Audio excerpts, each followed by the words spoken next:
Saludos a todos los que nos seguís desde el canal de YouTube del Centro Sefarat Israel. Hoy tenemos la suerte de contar aquí con el director de cine Rodrigo Cortés. Rodrigo, bienvenido. Bien hallado, muchas gracias por invitarme. Gracias a ti por acompañarnos. Y con Rodrigo vamos a hablar de su última película, El amor en su lugar, una película que está ambientada en el gueto de Varsovia y de la que ahora Rodrigo nos va a dar más detalles. A mí, para empezar, me gustaría que nos introdujeras qué va a poder ver el público que se acerque a los cines a ver El amor en su lugar. Va a ver la historia de un grupo de actores judíos en el gueto de Varsovia que tienen que representar una obra paradójicamente divertida, llena de canciones y bailes en las condiciones más improbables y más duras, mientras tiene que tomar una decisión a vida o muerte antes del toque de queda, un dilema moral profundo. Así que nos sumergiremos constantemente en mundos no solo diferentes, sino antitéticos, sin solución de continuidad. Dado que la película está narrada en tiempo real, de hecho, entraremos y saldremos de la obra constantemente. Uh-huh. Has hecho una introducción muy buena que además deja con mucho interés la película, pero ¿qué te parece si compartimos con el público el tráiler de El amor en su lugar? Un placer. Vamos a ver. 2 minutos para que suba el telón. Hoy se sacarán las manos de los abrigos y aplaudirán. ¡A escena! Hacen buena pareja, ¿verdad? Tenemos que hablar. Nos vamos del gueto. ¿Qué? Nos vamos del gueto, tú y yo, esta noche. Patrick quiere escapar. Hoy, después de la función. ¿Tú quieres escaparte con él? No. ¿Quieres quedarte aquí? No, quiero estar contigo.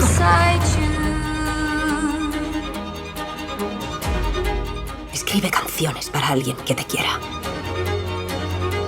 Lo que importa es que te amen, niña. No amar. ¿Qué coño ha pasado aquí? ¿Qué hemos hecho? ¿Qué hemos hecho? ¿Para qué? Para vivir así. ¿Tú crees en la vida después de la muerte? Preferiría que hubiese una antes. Romeo y Julieta eran idiotas. ¿Quién quiere morir por amor? ¿Por qué renuncias a mí? Porque no quiero que mueras. Todos vamos a morir. Ya estamos muertos. Has puesto en peligro a Stefcha. ¿Qué Edmund, coño está pasando aquí? ¡Para ya! ¡De una vez! ¿Qué estarías dispuesta a hacer para escapar? Lo que sea. No dejaré a Edmund. Pues morirás. ¿Crees que quiero quedarme y morir? ¡Esto es lo que somos! ¡Es cuanto nos queda! Amar o ser amado. El eterno dilema. Comete usted un error. Ya no puedes fiarte de nadie. ¿Qué harías por mí? Yo no he hecho nada. No, claro que no. Hoy aplaudirán. Os lo prometo.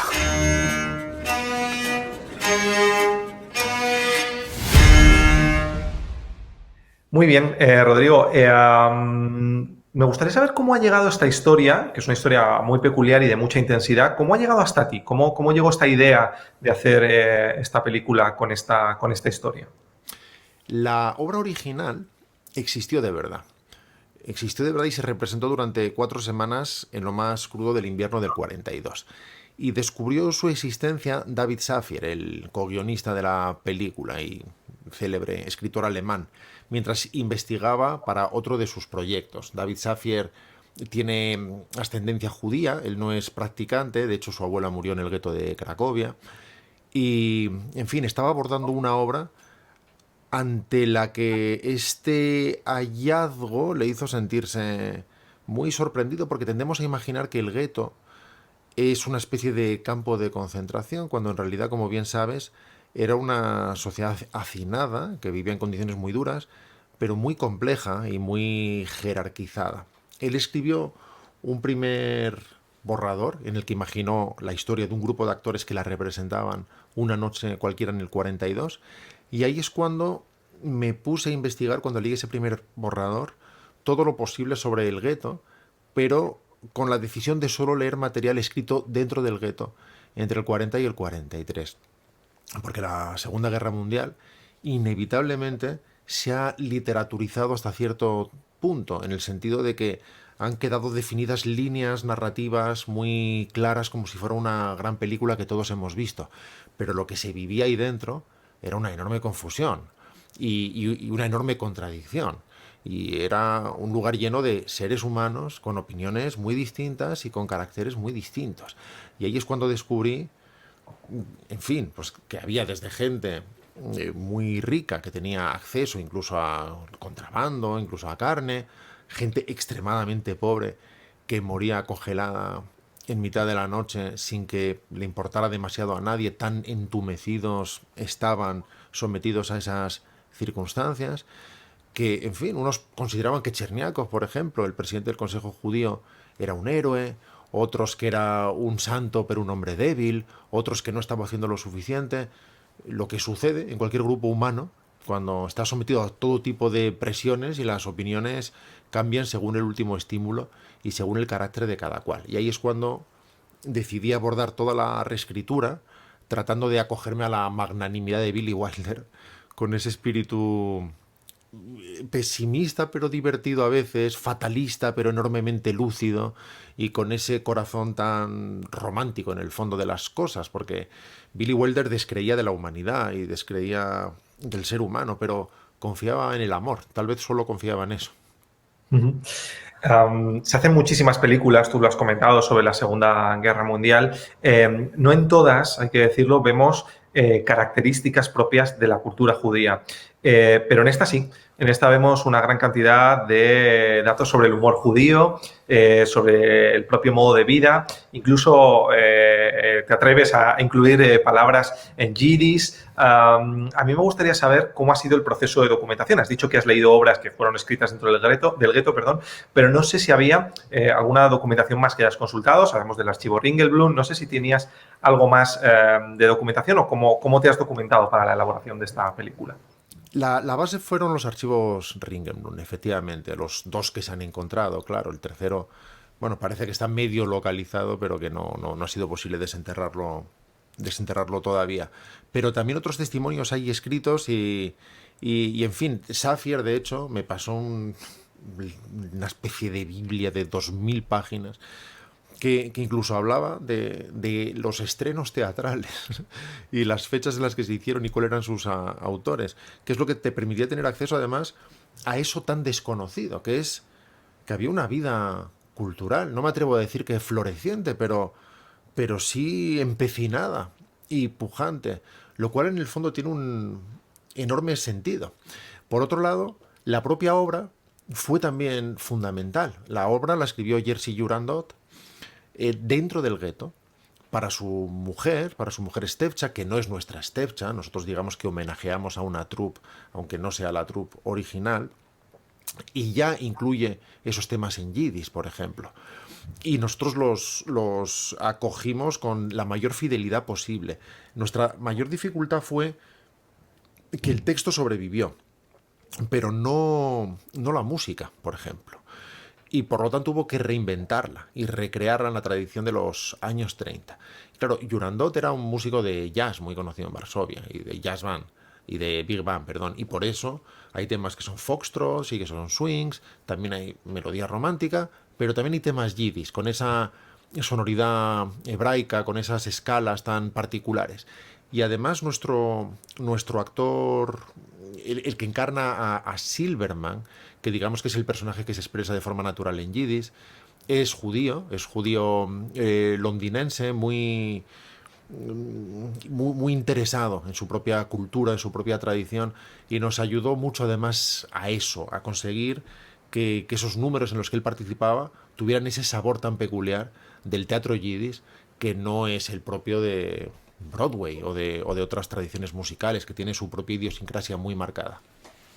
He podido saber que también te has encargado de la letra de las canciones dentro de esta representación teatral que vemos dentro de la obra. ¿Cómo ha sido crear esas letras para canciones? Sabemos que eres muy polifacético, pero imagino que esto entraña una cierta complicación, ¿no? Sí, ha habido varias situaciones diversas. Muchas de las letras sobrevivieron, obviamente, en polaco, y hubo que traducirlas al inglés para trabajar sobre ellas. Y son adaptaciones de las de Jurandot. Pero también hay temas originales, como sucede, por ejemplo, con Without You, que es el tema romántico, digamos que de Romeo y Julieta, en el que los dos protagonistas hablan a través de un biombo. Ese biombo que separa la habitación del mismo modo que el muro separa el gueto del resto de Varsovia, y del mismo modo que cualesquiera dos seres humanos en el fondo tienen algo que los separa y que hay que derribar. Y ese tema, por ser completamente original, efectivamente, escribió una letra para que Víctor Reyes, el compositor de la película, hiciera una de las melodías más inspiradas que ha hecho nunca, maravillosa. Y luego participé en la música, en un par de temas, y compuse una de ellas porque fluyó de una forma muy natural, no estaba decidido así de antemano, que es Little Birdie, que es la canción que canta la niña, o que canta finalmente Stefcha en mitad del escenario ante la platea vacía. Y ese tema es a partir de una letra de Jurandot, pero empecé a canturrear algo de forma muy natural y muy fluida. Y el resultado es una melodía muy básica, muy simple, muy sencilla, pero que tiene algo que suena casi tradicional y casi infantil, cercano a la nana, que resultó poderoso de esa forma imprevista y que decidimos acoger. La película tiene un componente muy importante para los actores. Tiene una parte actoral, digamos, muy destacada. Me gustaría saber cómo fue el proceso de preparar a este casting de actores, porque para que el público lo entienda, casi juegan en una triple realidad, ¿no? Digamos, la que fingen con sus compañeros, el secreto que ocultan algunos de ellos y la propia actuación en ese escenario del gueto de Varsovia. Imagino que tuvo que ser bastante compleja la preparación de los actores. Fue complejo por muchas razones. Primero porque efectivamente tienen que acceder a lugares muy hondos y muy matizados emocionalmente, pero además cambiar de registro interpretativo constantemente, cuando salen a escena y cuando se vuelven a recoger. La exuberancia del teatro popular que llega a la última fila y después el naturalismo sudoroso y sucio de las cuitas humanas y morales que se suceden entre cajas o en las tripas del teatro. Pero además tenían que cantar y bailar maravillosamente. Y digo maravillosamente, no tener ciertas aptitudes, porque cantan en directo siempre. Es decir, no hicimos playback, no seleccionamos tomas en un estudio y se reafinaron para después usarlas, sino que el sonido es directo. Siempre que oímos sus voces, son sus voces procedentes de cada una de las tomas. Para ello tenían pinganillos que les permitían escuchar la música para seguir el ritmo, evidentemente, hacer las coreografías y para poder entonar, pero fuera nuestros micros solo registraban sus voces que pudimos usar en directo. Eso no lo hace cualquiera y eso hizo muy complicado el proceso de selección. Y curiosamente, aunque la película no es propiamente un musical, sino más bien la historia de un grupo de actores que tienen que tomar una decisión mientras representan un musical, lo primero que hubo que hacer es el musical. Así que destinamos la mayor parte de nuestros ensayos a generar la obra como si fuera a ser representada una semana después. El lenguaje escénico, la posición de los actores, las coreografías, los apartes al público, como si se fuera a hacer en el gueto una semana más tarde. Y resultaba muy chocante por muchas razones, porque la obra es paradójicamente muy divertida y habla de las condiciones del propio gueto. Y los espectadores del gueto se reían con esa obra, a pesar de que la obra no elude temas muy delicados. La obra habla del hacinamiento, de la obligación de compartir espacios muy reducidos por grupos de mucha gente, habla de la enfermedad, habla de la muerte, habla de la extrema violencia de la policía judía, por ejemplo, que teóricamente debía proteger a los suyos, pero que muchas veces se manifestaba con enorme crueldad. Se hablaba muchas veces de los del 13, que estaban en la calle Lesno, que eran enchufados, en fin, y que no estaban sirviendo al propósito teórico para el que habían nacido. Se ríen de los funcionarios, como haríamos nosotros en cualquier circunstancia, porque son grupos humanos complejos y en cualquier estructura se introduce seres humanos. Hay gente incapaz, hay gente que busca valerse de ventajas a cambio de ofrecer un favor. Hay gente extraordinariamente concienciada y extraordinariamente ética en su trabajo. Y en fin, se reían de todo ello. Y como reconocían sus chistes, que además es una cosa muy propiamente judía, ese humor, no diré que desencantado, pero muy negro y muy fatalista, pero en el que emerge la risa en cualquier caso, y con esa distancia que permite hacer las cosas vivibles, el resultado era un teatro entero riendo a carcajadas y celebrando las canciones a pesar de sus circunstancias. Y por ejemplo, si lees el diario de Mary Bear, mencionan esta obra, menciona la noche en la que ella va a verla. En su traducción literal del polaco sería algo así como el amor busca apartamento. y habla de cómo le gustó ver esa especie de sainete de parejas que desde fuera nos resulta tan chocante. ¿Cómo puede hacerse tan pronto asumible algo que a los demás nos hiela la sangre? Efectivamente, lo decías, aparece en el diario de Merivert. No sé si a mí me parece que la película también nos deja una reflexión en torno al papel que el arte, en este caso las artes escénicas, tienen para nuestra sociedad cuando las circunstancias, en este caso, no pueden ser, son terribles, ¿no? No sé si esto, como creador, te ha hecho reflexionar acerca del papel que precisamente tiene el cine, las artes escénicas, el arte en general en nuestras sociedades, o el papel que debe tener. No sé si esto también te ha cambiado algo la elaboración de esta película o qué opinión tienes al respecto. Siempre trato de partir de lo particular más que de lo global y no arrogarme eh, teóricas misiones trascendentes y trato de aterrizar este tema. Por ejemplo, como narrador, creo que puedo ser mucho más útil y más honesto si sirvo en esta película a la historia con minúsculas que a la historia con mayúsculas. Porque la historia con mayúsculas la conocemos todos. Y colorea nuestra percepción de la propia película, porque la hacemos dialogar con nuestro conocimiento, con lo que sabemos y con cómo sabemos que va a acabar todo, que le da todo un aura especialmente dura muchas veces, ¿no? Pero si yo me pongo a hacer eso, lo que hago es subirme a una banqueta y empezar a dar lecciones que nadie me ha pedido. Mientras que si me concentro en la historia con minúsculas y trato de ser honesto con esos personajes que son necesariamente ambivalentes, que son necesariamente contradictorios, entre otras cosas porque tienen el impulso de vivir media hora más. Y cuando tienes a seres humanos que quieren vivir media hora más, se van a mezclar muchas cosas, no todo va a ser narrativamente límpido y en fin, va a haber incluso muchas fluctuaciones antes de tomar una decisión final. Pues lo mismo me sucede con el papel del arte. Me parece que lo más bonito en el fondo y más poderoso es que su misión no es salvífica ni